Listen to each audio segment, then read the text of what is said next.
plancher, d'hésiter ou de lâcher. N'ayez crainte, mais absolument pas de quoi que ce soit. Je puis vous rassurer que la méthode du régime actuel a atteint ses limites. Une méthode faite de violence et de répression. Puisque les dernières en date ont permis au monde entier de découvrir le vrai visage du régime de Macky Sall. Et que des comptes lui sont demandés, lui sont réclamés de partout du monde. De toutes les instances, bilatérales comme multilatérales. Vous avez vu la réaction de la communauté internationale par rapport à ce qui s'est passé récemment au Sénégal. Toutes les instances, multilatérales ou bilatérales, ont formulé des communiqués, se sont inquiétées de la situation au Sénégal. Et certaines sont allées jusqu'à demander des comptes et même l'ouverture d'une enquête internationale indépendante. Vous savez que le régime actuel, jusqu'à présent, avait gagné ce combat de la communication vis-à-vis du reste du monde. Et avait fait le tour du monde pour essayer de nous faire apparaître comme des acteurs politiques violents qui ne respecteraient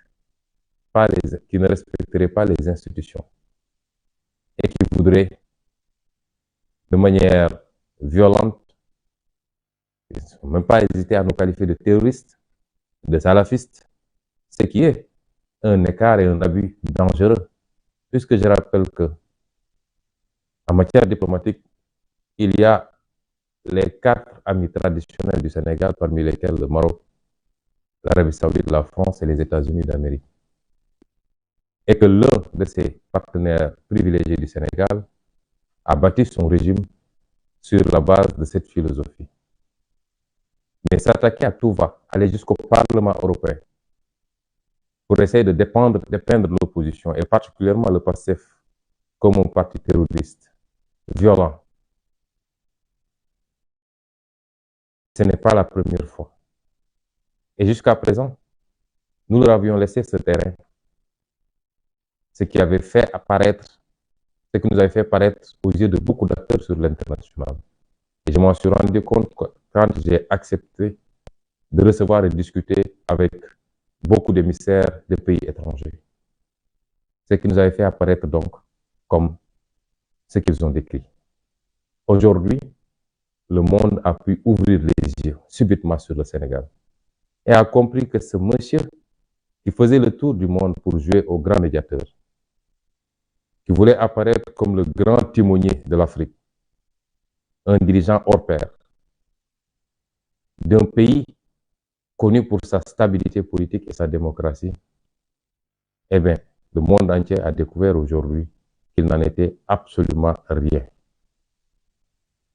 Et cela est une grande victoire.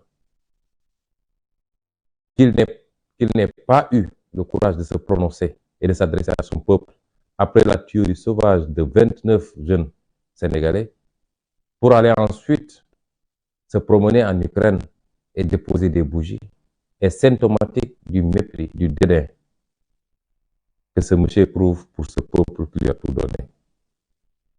Et c'est pourquoi je dis à ces jeunes, n'ayez plus crainte de quoi que ce soit. Je puis vous assurer, au-delà des discours que vous entendez, que jamais plus le président Macky Sall ne sortira des milices dans ce pays pour s'attaquer à vous en cas de manifestation. Jamais plus.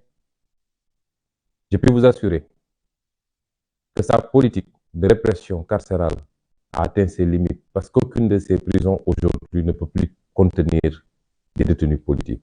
Toutes les prisons sont pleines.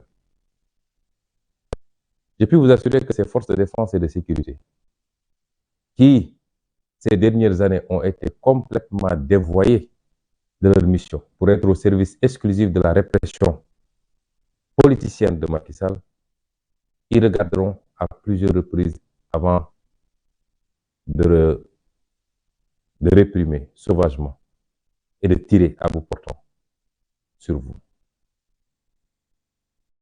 La peur est dans l'autre camp.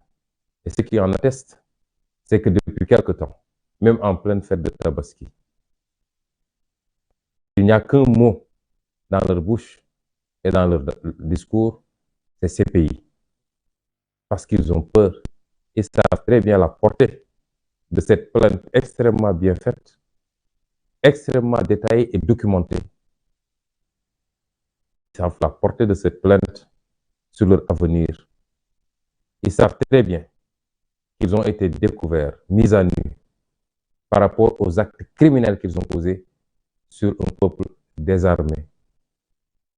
Ils savent très bien qu'au-delà de l'image internationale désastreuse à laquelle qu'ils renvoient aujourd'hui à la communauté internationale, que ces procédures devant des juridictions internationales ou étrangères, parce que ça ne se limite pas à la CPI, que ces procédures iront à leur terme, s'il plaît à Dieu.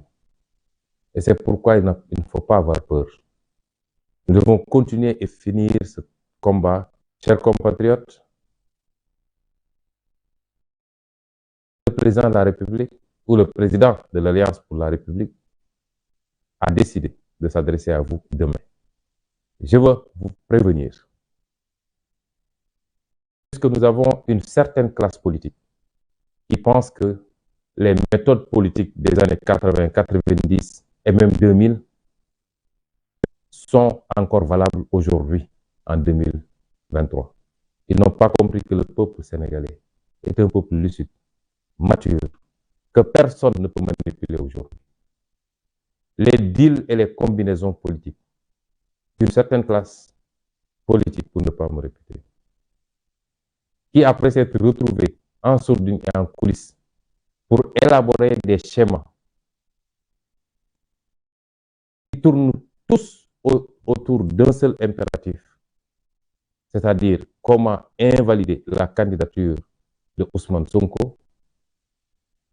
Cette même classe politique, appuyée par une certaine société civile, s'est retrouvée au palais de la République pour soi-disant organiser un dialogue national, dont le seul objectif, c'était comment faire pour écarter le président Ousmane Sonko de la course à la présidentielle de 2024. Ce qui va se passer les prochains jours n'est autre que la pose du dernier acte pour finir ce complot contre ma candidature. L'Assemblée nationale va être convoquée certainement en procédure d'urgence pour faire passer ces mesures,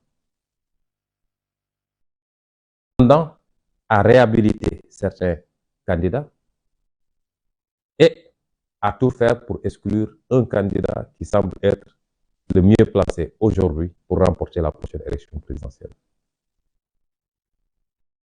Le président de la République ou le président de l'Alliance pour la République, parce que celui qui va s'adresser à vous demain n'est pas le président de la République, mais le président d'un parti politique, c'est-à-dire l'Alliance pour la République. Le président de la République, adepte de la violence, n'a pas résigné à réunir des maires de son parti et à leur donner injonction d'aller former des milices pour s'attaquer aux populations civiles. Ce qui est une honte dans une république, une déchéance même. Le président de la République va s'adresser à vous demain. Il n'y a que deux hypothèses.